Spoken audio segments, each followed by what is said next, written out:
Again, I'll remind everyone that all candidates have been invited, and I will call your name, and if you're in the room, please come to the podium.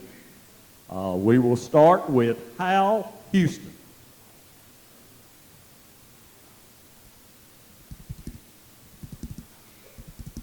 Angela Hulsey. Well, let me get my notes together. This is way too easy. It is too easy. It is too easy. There needs to be more contention, shouldn't there?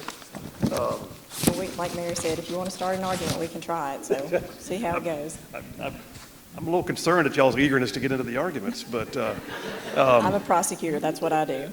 well, so talk to me about that. Are you currently assistant district attorney right now? Yes, sir. I'm the assistant district attorney in Colbert County. I'm serving now as the chief assistant district attorney. I've been in the district attorney's office since 2003. Started out as the assistant district attorney and worked my way up to chief assistant district attorney. And now on May the 24th, I hope to become the district attorney of Colbert County. Well, that's good. So you've been in that office since 2003? Yes, sir. I started out as an assistant district attorney in 2003, started in the office of the Colbert County District Attorney in 2005, and that's where I've been ever since. Wow, so you know where all the bones are buried then, I guess? We're not going to talk about that. Okay, all right. That's another day. All right. So let me ask you this then. You obviously have a niche. You've been in prosecution.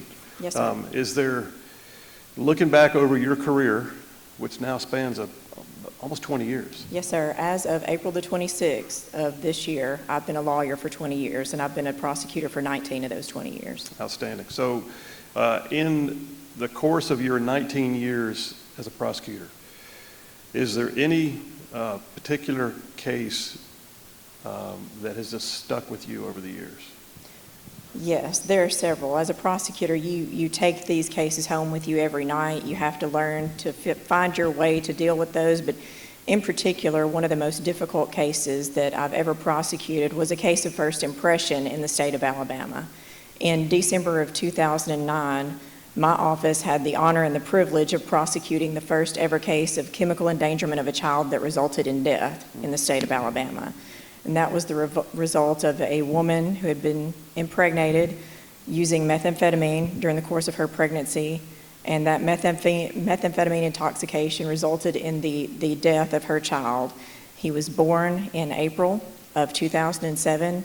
He lived for approximately 19 minutes and then passed, and the medical examiner determined that his cause of death was acute methamphetamine intoxication. And that case was tried by our office, and I was the lead prosecutor on that case. It was a case of first impression in the state of Alabama, and it actually went up to the United States Supreme Court on a writ of cert, and they denied hearing that case at the United States Supreme Court level. And so basically they said, Alabama, you're right, we're leaving this to you. This is a state issue. This is not an issue for the United States Supreme Court. So we're very proud of the progress that we made in putting that case toward the Alabama state courts and fighting that all the way to the United States Supreme Court. That was a question I just had off the cuff. A great answer. Thank you. All right, so there are obviously as many different versions of crimes to prosecute as there are civil matters to try. Yes, sir. Is there a particular niche within criminal prosecution that if you had to say, those are the ones I prefer to tackle. That's the place where I know I can hang my hat because I have either a passion for that or I have a firm knowledge of that. Where do you feel the most confident, I guess, in terms of prosecution of crimes? I feel the most confident in all areas of criminal prosecution. Here's why. From the time that I was a child, this was a calling that was laid on my heart to become a prosecutor. From the time that I was 14 years old, I knew what I wanted to do with my life. The good Lord spoke to me and told me, you have a particular fortitude for this, and this is what you're going to do. And I decided, a conversation with my dad when I was 14, that I was going to go into the district attorney's office, become a prosecutor, become a litigator. And he said, I think that's great. Work hard, and one day do your best to become the elected official. So this is me today following that dream that I've had since I was 14 years old. So I'm confident handling any type of criminal case you throw at me. Okay, outstanding.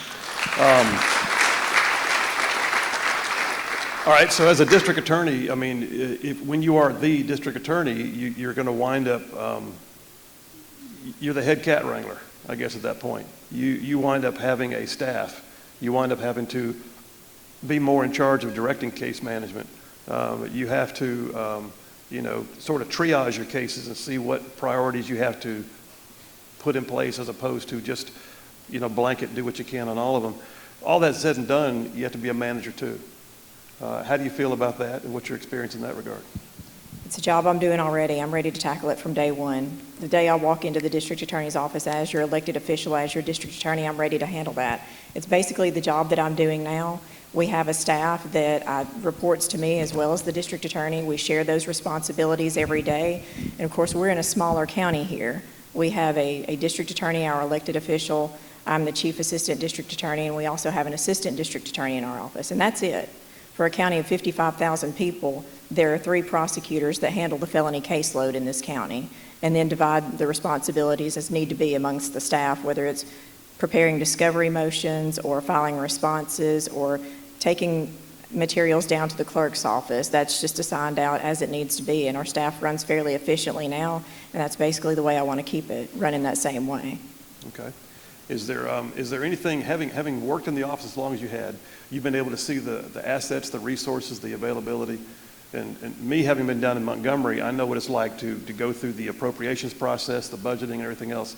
Is there anything that you think, aside from just saying we need more money, is there anything that you think from Montgomery's end that you hope will change in the favor of your office that you think you need to be able to do the job better? Well, I think right now we have a great lobbyist in Montgomery. We have the Office of Prosecution Services, which is a government service entity that works specifically for district attorneys. So I have that ability to reach out to them if I feel like there's something that I need from Montgomery that our office is not getting, and they will put that on their list of priorities to deal with. They're absolutely great. We also have the ability to reach out to the other district attorneys' offices in the state. There are 67 counties in the state of Alabama, and there are 42 elected official district attorneys. So right off the bat, we have a network of people that we can reach out to for things that we may need before we have to take the step of reaching out to Montgomery. Okay, all right, great. So in the course of your time, nearly 20 years in practice, 19 years in the district attorney's office, is there a role model in your life? I mean, when you were 14, was there something you saw, or is this just really just kind of like a personal sense of that's what your calling was? And if so, was there ever a role model that you looked at and said, that's what I want to be like? Well, it was just a personal calling that has been laid on my life from the get-go. So I can't point you to one particular incident. There was never a traumatic incident in my childhood where I witnessed a violent crime. I'm very fortunate in that respect. But I've had the opportunity to watch some of the greatest prosecutors in the state of Alabama and to work with some very good prosecutors, to learn from them and to see them as role models and to take from them different and particular pieces of their style of trying cases and incorporate them into my own style of cases. So as far as role models, yeah, I've got, of 67 counties, I've probably got 42 elected officials who are pretty darn good role models for district attorneys. All right, good enough. All right, you heard a moment ago we had a judicial candidate on the stage, obviously, and here you are on the other side of the bench doing what would be necessary in the criminal realm. How do you feel about pretrial diversion? I think pretrial diversion is a good thing, and here's why. In 2016, the presumptive sentencing guidelines came into effect, which greatly changed the way that we can prosecute our cases. And when you spoke of triage, that's one of the ways that our cases are triaged. If it's a property offense or a drug offense, we know automatically the presumptive sentencing guidelines are going to apply to those particular cases. So basically what a presumptive sentencing guidelines worksheet is you take a person's criminal history, you plug that criminal history into the presumptive sentencing guidelines worksheet, and it's going to tell you whether that person qualifies for a prison sentence or a non-prison sentence, and then you will calculate the length of that sentence, whether it's prison or non-prison. So in many of the cases where a person qualifies for a non-prison sentence, pretrial diversion is absolutely the way to go because they're more likely to get some of the services that they may need in a pretrial diversion type sentence than they would in just a non-prison sentence on probation. Okay. Have you had good experiences personally with pretrial diversion in your own experience? I have seen some successes come out, not only of our pretrial diversion program, but of our drug court program, which is another alternative sentencing program we have in Colbert County.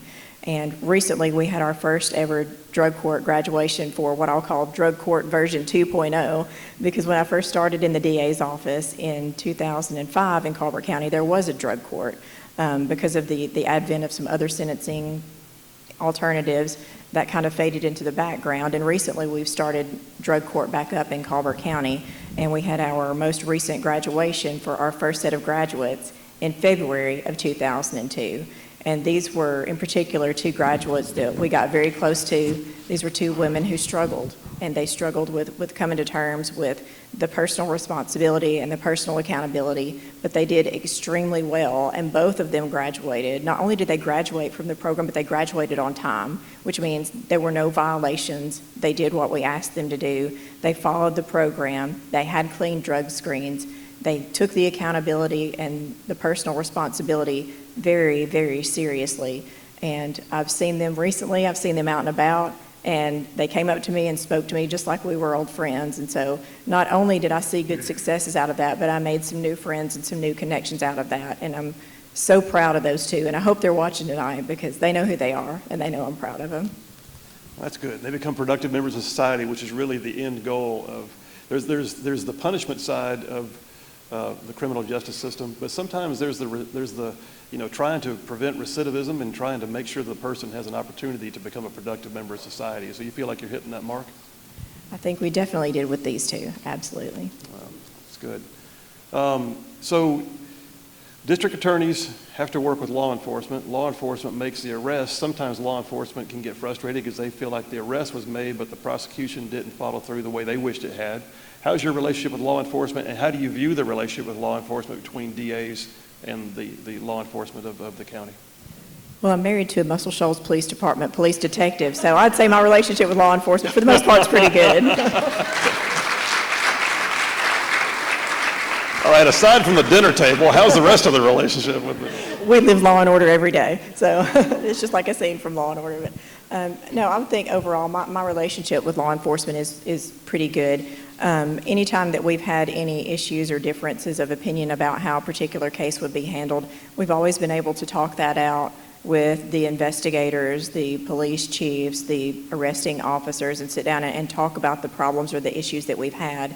In fact, some of the most successful prosecutions that we've had were in recent years when the investigators were calling us out on nights when they were out on the scene. And they said, look, we've got some serious issues here, and we need your guys' advice right now from the get-go on these particular issues. And, we jumped right in. We started doing the research. We started looking at case law. We started doing everything that we could to assist them from the legal perspective as they went out and did the job that you all need them to do, which was to try and find the bad guy and keep us all safe. And those are some of the most successful prosecutions that we've had. And we were over at one particular police department on a Sunday afternoon, going through their evidence room and logging and tagging evidence that we were getting ready to put together for a trial. And there aren't that many jurisdictions that I'm aware of that you can just call up your police departments and say, hey, I need you guys to meet me there on a Sunday afternoon and let's get all this stuff ready for trial. But these guys were willing to do that because they're dedicated to this community, and they know that I'm dedicated to this community. And it takes both of us working together to get the best outcome for the citizens of Colbert County. Outstanding. So, all right, let me ask you this. And you mentioned a minute ago you're married to a law enforcement officer. Yes. So let's do what we did a minute ago with the other candidate. So humanize yourself as a candidate to the audience. Tell us about you personally outside of the practice of law. Sure. Well, I'm married to Brad Hulsey of the Muscle Shoals Police Department. We've been married for almost 25 years. It'll be 25 years in August. We have 3 teenage boys. They're 18, 16, and 13. We have a lot of family members who have come here tonight to support us. If you see one of these people walking around in a red shirt, those are some Angela Hulsey people. So pat them on the back. We have our children in public schools, and they're good kids. They're making good grades and doing what they're supposed to do. And a lot of people have asked me, what do I do in my spare time? Well, right now I'm on the campaign trail, so I don't have any spare time. Yeah. But when I'm not on the campaign trail, I'm an endurance athlete. I participate in long endurance athletic events. I finished an Ironman 70.3 triathlon in Augusta, Georgia in 2019. And one day I will become an Ironman where I will complete the full event, which is a 2.4-mile swim, a 112-mile bike, and a 26.2-mile run. So that's my next goal once I become district attorney. And you call that fun? Absolutely, it's a blast. Good enough. Well, I tell you what, we're coming down to the end of our time, but is there anything you want to tell the audience, aside from all the ones in the red shirts who know where to find you, is there anything you want to tell the rest of them about where they can find out more about you? You have a website, a Facebook page, anything like that? Sure, I do have a Facebook page. It's Angela Hulsey for Colbert County District Attorney. You can follow me on Facebook. If you have questions about my professional track record as a prosecutor, you can search my name in the Times Daily archives under Angela Hulsey, and it will pull up cases that I've handled. You can Google my name, Angela Hulsey, Colbert County District Attorney, and you will also find some articles on cases that I've handled, such as the first ever chemical endangerment of a child case. And my email address is on the back of my campaign materials that are available out front. You can shoot me an email and ask me a question, and I'll do my best to answer it. Good enough. Thank you very much. All right. Thank you. Good job. Thank you. Thank you.